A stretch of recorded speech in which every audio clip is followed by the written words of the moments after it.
কাঁদিস না লোকনাথ, লক্ষ্মী বাবা আমার। আমি কথা দিচ্ছি, অন্নকূট ভোগের আয়োজন যেভাবেই হোক আমি করব।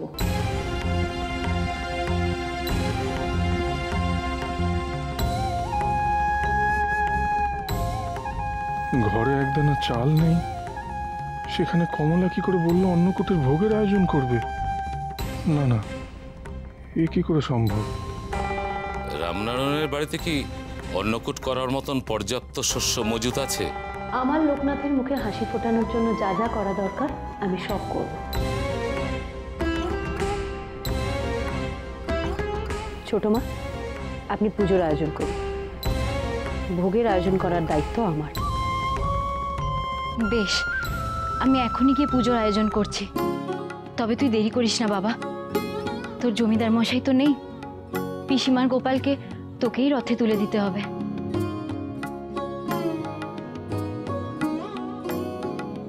আমার হারানিধি ফিরে এসেছে, এবার সব স্নেহ ভালোবাসা উজাড় করে দিয়ে আটকে রাখবো আমার ছেলেকে। তোমরা এসো রথ নিয়ে।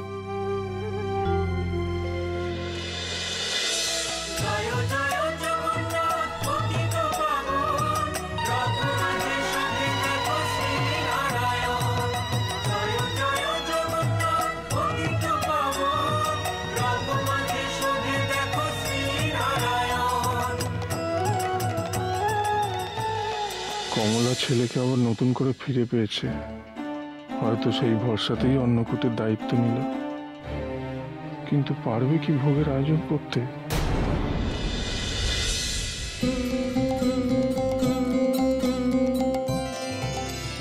এই নে তোর বাড়ি, এবার চেয়ে দেখ। উফ, রাস্তায় আস্তে আস্তে এত কেন কেন করছিলি তুই?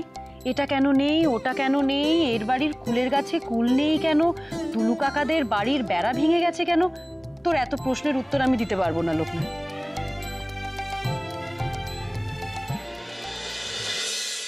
তুই যে বাড়ি ফিরে এসেছিস লোকনাথ, সেটাই তো অনেক। তুই যখন ছিলি না তখন গোটা বাড়িটা কিরম খা খা করত, কিন্তু আজ দেখ গোটা বাড়িটা কিরম ভরে উঠেছে, কিছুই ফাঁকা লাগছে না।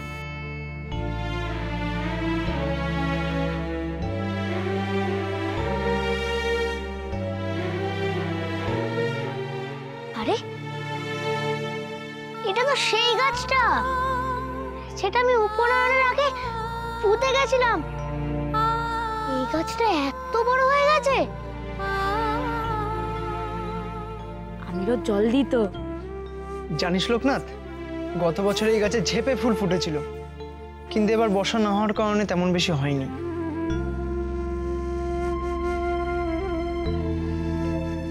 জানিস লোকনাথ, তোর এই গাছের ফুল দিয়ে রোজ জগন্নাথের পুজো হয়। অন্তত খরার দিনে ঠাকুরের পুজোর ফুলের অভাব হয় না।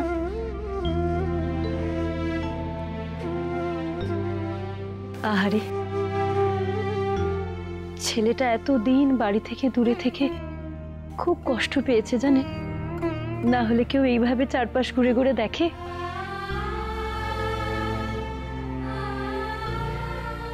কমলা, কমলা, আমাদের লোকনাথ আজ 2 বছর হয়ে গেল ঘর ছাড়া। আমরা তো তাও নিজেদের বাড়িতেই ছিলাম গো। না জানি ছেলেটাকে কোথায় কোথায় ঘুরতে হয়েছে, আহার আশ্রয় ঠিক মতো জুটেছে কিনা কে জানে।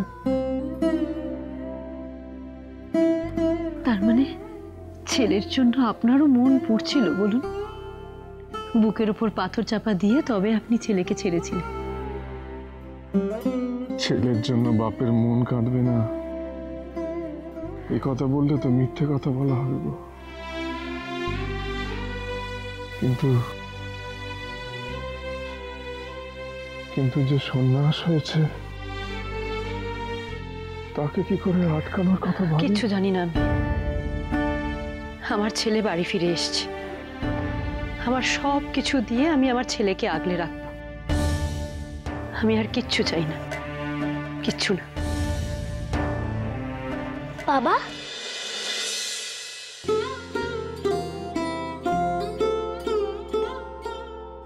তোমার সেই টোলটা এখনো আছে?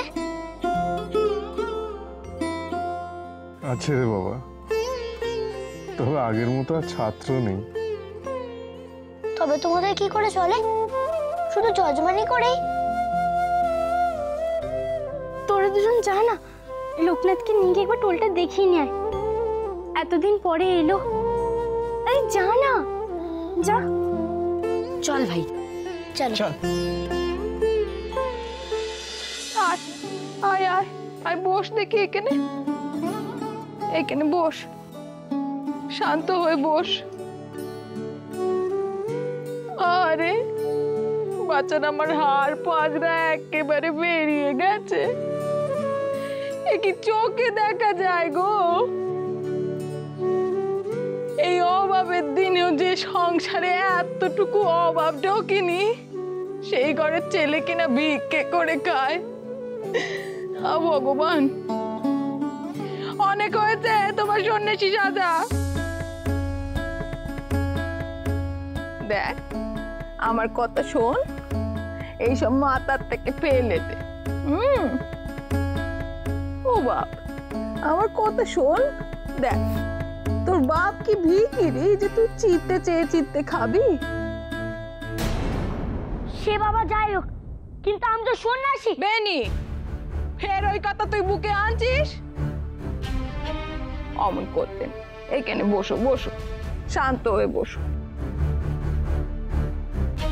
দেখ, ভগবান যখন একবার তোকে আমার কাছে আবার ফেরত পাঠিয়ে দিয়েছেন, তার তো নিশ্চয়ই একখানা কারণ আছে বই কি। তুই আমার কথা শোন, তুই আমার কাছে লোক কি ছেলে হয়ে থাক। না না, এমনি এমনিতে আসিনি, কারণ আছে। আমি আর লোকটা একই কারণে এসেছি। কি কারণে এসেছিস বল দেখিনি? ওর মায়ের মতন তুমি আমাকে সন্ন্যাসী হওয়ার অনুমতি দেবে। আমরা অনুমতি দিতেই তো এসেছি। দাম তুই বেনি, ওদের মতো তো আমার অভাবের সংসার নয় 60 কুল উদ্ধার করতে আমি ছেলেকে সন্ন্যাসী হতে পাঠিয়ে দেব। খবরদার যদি আর সন্ন্যাসী হবার নাম তুই মুখে এনেছিস। কমলা,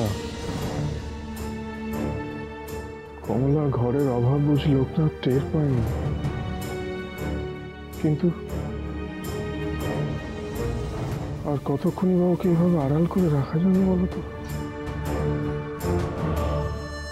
মা, ঘরে যে চাল ডাল সবই বাড়ন্ত।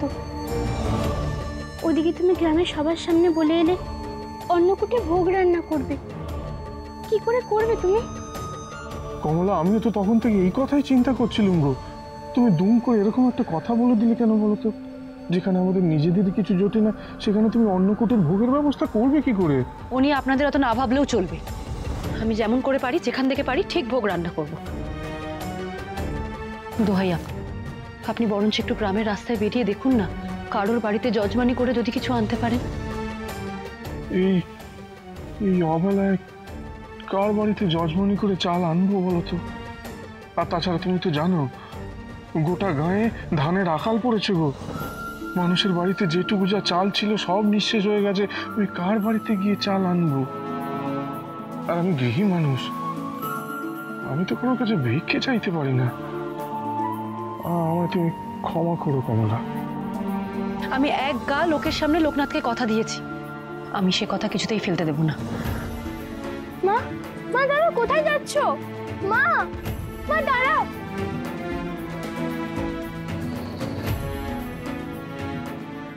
এই কি পাগলামো করছে কমলা? আজ তো জমিদার বাড়ি থেকেও যজমানি পাইনি। ও কি ছেলেকে পেয়ে খুশিতে পাগল হয়ে গেল? কি দিয়ে ঠাকুরের ভোগ রান্না করবে?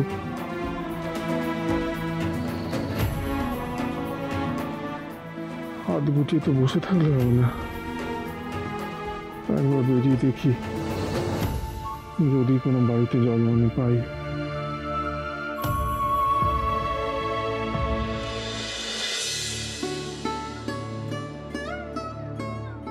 নে নে, দেখ কি এনেছি তোর জন্য, খেয়ে নে দেখি, ঝটপট খেয়ে নে। আমি খাইয়ে দিচ্ছি। হ্যাঁ নাও, দেখি মুখ বাড়া দেখি। না আমি খাবো না। আমার কেন খাবি না কেন? আমার সন্ন্যাসী, আমার সব টাকা খাই। নি নি কুচি করেছে তো সন্ন্যাসী হবার। ওই গো সাবিত্রী, বলছি বেনির খাওয়া কি হয়ে গেল নাকি? হ্যাঁ বেনি, এই দেখ তোর জন্য দই মিষ্টি সব নিয়ে এসেছি। তুই যা যা মিষ্টি ভালোবাসিস সব।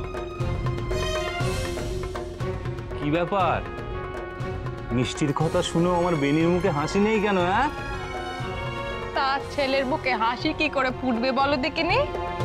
ওনার মাথায় তো অনেক আগে থেকেই সন্ন্যাসী আবার ভূত চেপে রয়েছে।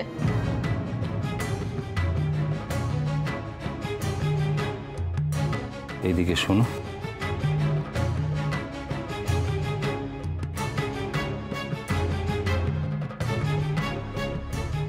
বলছি এখনই ওকে বকাঝকা করতে গেলে কেন? আগে ভালো মন্দ কিছু খাওয়াও। ভিক্ষে করে কি না কি খেয়েছে। ঘরের ভালো মন্দ খাবারের স্বাদ পেলে তবে না বুঝবে ঘরের মর্ম কি।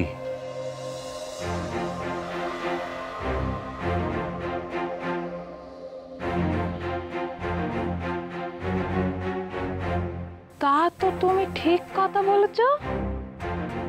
ছেলে আমার সন্ন্যাসী হয়ে পথে পথে ঘুরেছে। আমি আজ 5 পথ রাঁধবো ছেলের জন্য। ওই খাবার রেঁধেই আমি ছেলেকে ঘরে বাঁধবো।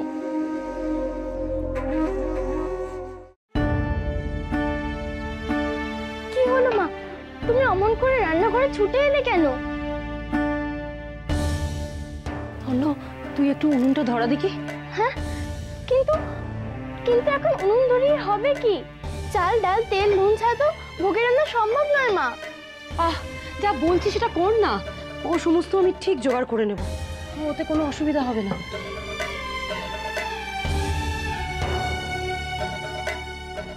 শুধু একটা কথা মাথায় রাখিস অন্য, আমাদের সংসারে যে এত অভাব সেটা যেন কোনোভাবেই লোকনাথ টের না পায়। সে বললেই কি আর ওর চোখে সবকিছু আড়াল করা যাবে মা? মা মা তুমি বরং জমিদার ঠাকুরনকে কি একটু বলো না, অন্য না হোক ফল দিয়ে জগন্নাথকে পোশাক দিক। তা হয় না। আমি এক গা লোকের সামনে লোকনাথকে কথা দিয়েছি, যেভাবেই হোক ঠাকুরের অন্নভোগ আমি ঠিক জোগাড় করব। কিন্তু কিন্তু কিভাবে হবে সেটা তো বলো মা। ও মা। হ্যাঁ বাবা বলছি সব রান্না হয়ে গেছে? বাড়িতে সব কিছু আছে তো? হ্যাঁ আছে তো, এই তো দেখ না, এখানে যা চাল আছে তাতে 50 জনের রান্না খুব ভালোভাবে হয়ে যাবে। এখানে ডাল আছে, এখানে মশলা পাতি। হ্যাঁ রে লোকনাথ, সব হয়ে যাবে। তোমার হাতের রান্না তো খুব সুন্দর গো মা। তোমার হাতের পায়েসকে সবাই খুব খুশি হবে। দেখো বিকেলের মধ্যেই কিন্তু জগন্নাথ দেবের সামনে জমিদার বাড়িতে ভোগ নিবেদন করতে হবে গো। ওরে হ্যাঁ রে বাবা, হ্যাঁ তুই অত চিন্তা করিস না তো, সব সময় মতো হবে। তোর সঙ্গে বকবক করতে গিয়ে তোমার দেরি হয়ে যাচ্ছে। তুই এক কাজ কর লোকনাথ, তুই দাদাদের সঙ্গে গিয়ে স্নানটা সেরে আয়। যা। যাচ্ছি মা।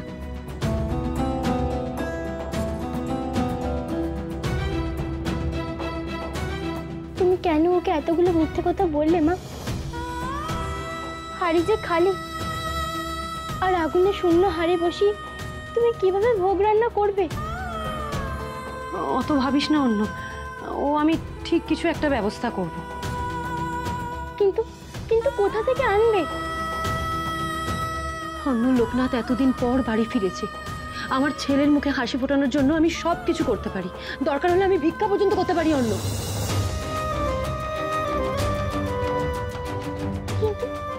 কিন্তু বাবা যে ভিক্ষে করা পছন্দ করেন না মা। কোথায় তিনি? মনে হয় যজমানি করতে বেরিয়েছেন। একটু দেখো না মা, যদি কিছু নিয়ে আসে। না রে অন্য, আমার হাতে অত সময় নেই। তোর বাবা গেছেন খুব ভালো কথা, কিন্তু যদি উনি খালি হাতে ফেরেন, যদি উনি কিচ্ছুটি জোগাড় করতে না পারেন, তখন কি হবে বল দেখি। যেভাবেই হোক লোকনাথের জন্য আমার অন্নভোগ জোগাড় করতেই হবে।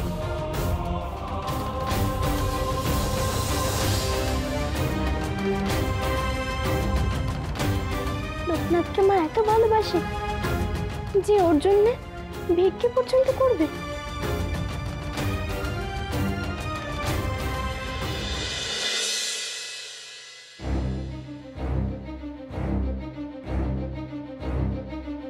দিদি, ও দিদি, দিদি,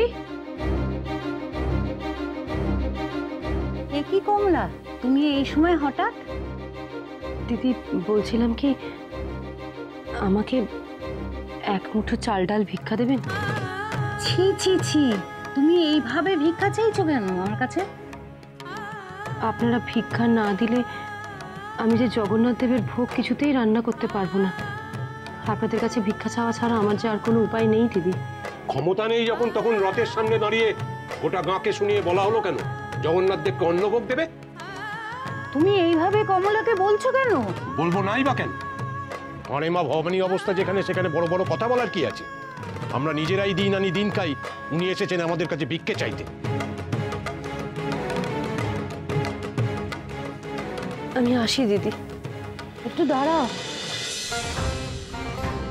তুমি ঠাকুরের জন্য ভোগ রান্নার জন্য চাল নিতে এসেছিলে, তাই তোমাকে ফেরাতে মন চাইছে না। আমি তোমাকে এক মুঠো চাল দিতে পারি বড় জোর, তার বেশি পারবো না।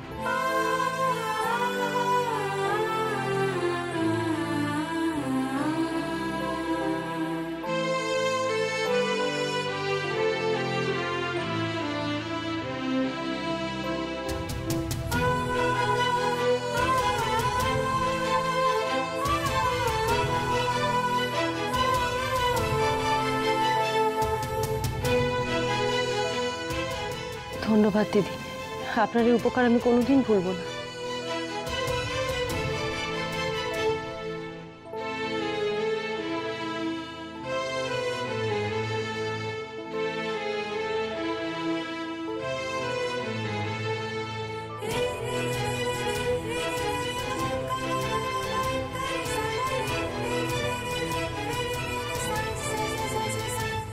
আমার বড় উপকার করলে তুমি।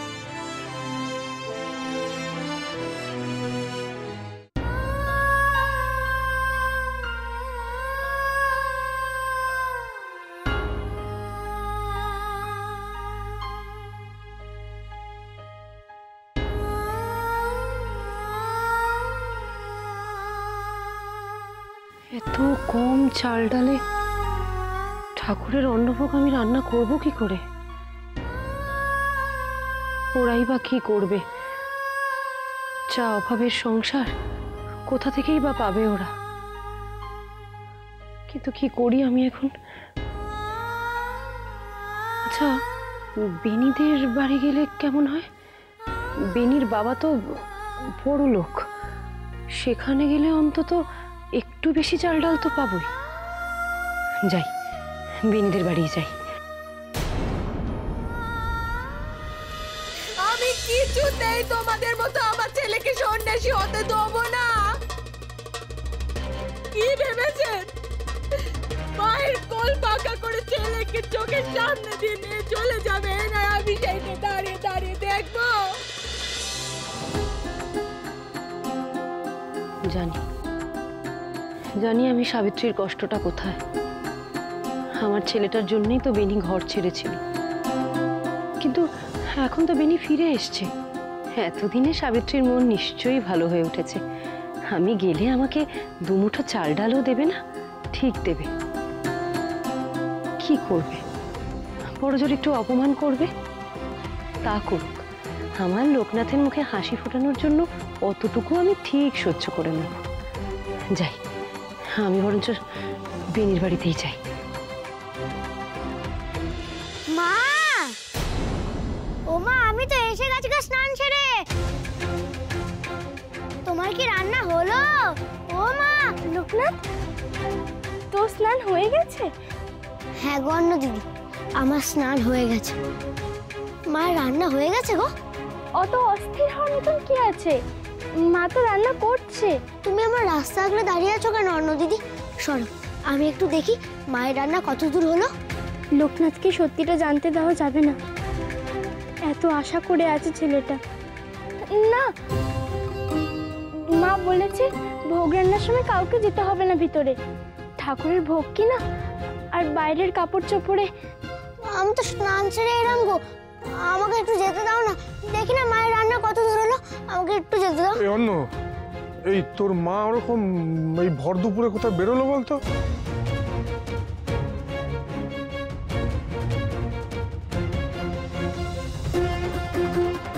কি বললে বাবা?